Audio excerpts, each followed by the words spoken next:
So this extra information is about pattern and unity. Through this, I'm going to go through and show you some examples of pattern as found in artwork and how that relates to unity. This is a Navajo weaving. Part of the Navajo style is that they use a lot of patterned weaving. And that means that you can kind of expect what's going to happen next. You see how the white line kind of goes out and then in, then out, then in, very expectedly all throughout the design. What this does is it also brings unity to the piece. You would almost cut it up into 4 different sections and then lay them side by side by side.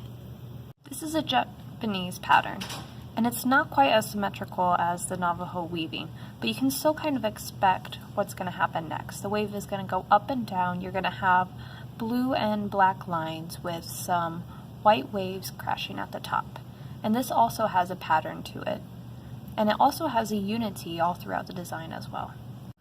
When you look at this Dutch and Flemish style of a still life painting, you can see the oysters, and you might read it more as unity than pattern, but if you break it down to more geometric shapes, you can see it's more or less the same thing. We have a pattern of some clustered oval-like shapes.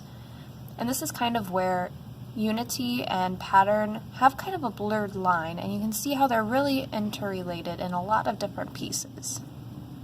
This is the last piece of artwork I would like to show you, and here you don't see so much a pattern with the individual shapes, but you see a pattern with the brush strokes and with the movement, and this is Vincent van Gogh in his very famous style, and they're kind of creating more unity with movement in the lines, as well as kind of a pattern of curved lines that are wrapping around each other.